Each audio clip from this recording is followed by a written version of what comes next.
ডাকসুর যেই ফাটা কেষ্টরা এখান থেকে হকার উচ্ছেদের নামে শ্রমজীবী মানুষের পেটে লাথি মারলেন, তারা কোন উপকারটা সাধন করলেন? তারা কি ট্রাফিক জ্যাম বন্ধ করতে পারছেন?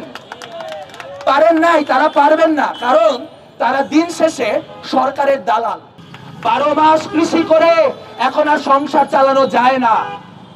ঢাকা শহরের মধ্যবিত্ত এবং তাদের মানে বহুজাতিক পুঁজির দালাল যে মিডিয়া, তারা ইউনূস সরকারের গুণকীর্তন করে। যখন আমরা দেখি যে আলুর দাম রমজান মাসে কম, বেগুনের দাম রমজান মাসে কম, কিন্তু এই আলুর দাম বেগুনের দাম কমাতে গিয়ে আপনি যে গ্রামীণ কৃষকের পেটে লাথিটা মেরেছেন সেই আলোচনাটা সামনে আসে না। কিভাবে আপনি আলুর কেজির দাম সেই পর্যন্ত নামায় আনলেন সেই আলোচনাটা কেউ করে না।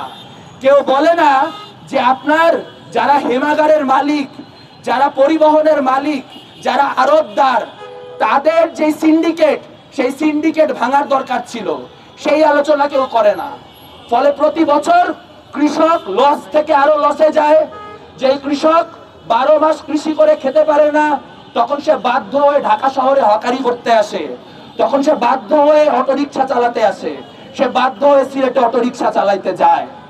আজ আমরা দেখতে পাই যে ঢাকা শহরে ট্রাফিক জ্যামের জন্য, অনিরাপদ পরিবেশের জন্য দায়ী করা হয় হকারদের। অথচ আমরা যখন এখানে কথা বলছি তখনও আমরা দেখতে পাচ্ছি যে একটি ট্রাফিক জ্যাম এখানে বিদ্যমান। তাহলে প্রশ্ন হচ্ছে, ডাকসুর যেই ফাটা কেষ্টরা এখান থেকে হকার উচ্ছেদের নামে শ্রমজীবী মানুষের পেটে লাথি মারলেন, তারা কোন উপকারটা সাধন করলেন? তারা কি ট্রাফিক জ্যাম বন্ধ করতে পারছেন? পারেন নাই, তারা পারবেন না, কারণ তারা দিন শেষে সরকারের দালাল। এরা আওয়ামী লীগ আমলে আওয়ামী সরকারের দালাল ছিল, এখন ইউনূস আমলে ইউনূসের দালাল।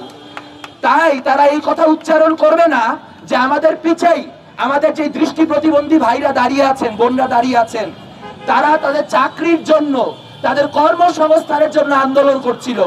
সেই আন্দোলনকে দমানোর জন্য শাহবাগে একটা ব্লকেট দিয়ে রাখা হয়েছে। সেই শাহবাগে ব্লকেটের কারণে গোটা ঢাকা বিশ্ববিদ্যালয়ে আপনি জ্যাম দেখতে পাচ্ছেন। তাহলে যেই ফাটাকেষ্টরা শ্রমজীবী মানুষের পেটে লাথি মারতে দুইবার ভাবে না, তারা যায় ব্লকেটটা সরাক না, ব্লকেটটা দেখি কত ক্ষমতা। আসলে তারা তা করবে না, কারণ তারা দিন শেষে মালিক পক্ষের পুঁজিপতিদের দালাল, দোষর এবং বাংলাদেশের শ্রমজীবী মানুষের শত্রু। আমরা বাংলাদেশে তার বিপরীতে দাঁড়িয়ে আছি। আমরা স্পষ্ট করে বলতে চাই যে যদি অটোরিকশার ঝুঁকি থাকে, অটোরিকশা যদি ঝুঁকিপূর্ণ হয়, আপনারা অটোরিকশা রেগুলেট করেন। প্রথম কথা হচ্ছে, গরুর গাড়ির থেকে মোটর সাইকেল ঝুঁকি বেশি। তাই বলে কি আমরা এখনো গোটা দেশে গরুর গাড়ি চালাই না তো? আমরা মোটর সাইকেলের ব্যবস্থা করি এবং মোটর সাইকেলের রেগুলেশনের ব্যবস্থা করি, যাতে করে আমরা দুর্ঘটনা কমাইতে পারি। তাহলে কাঠামোগতভাবে দুর্ঘটনা কমানোর অনেক উপায় আছে, কিন্তু সেগুলো তারা করে না। আর অটোরিকশা যদি এত অনিরাপদ, এত ঝুঁকিপূর্ণ হয়, তাহলে প্রশ্ন হচ্ছে ভাই অটোরিকশাতে চড়তেছে কারা?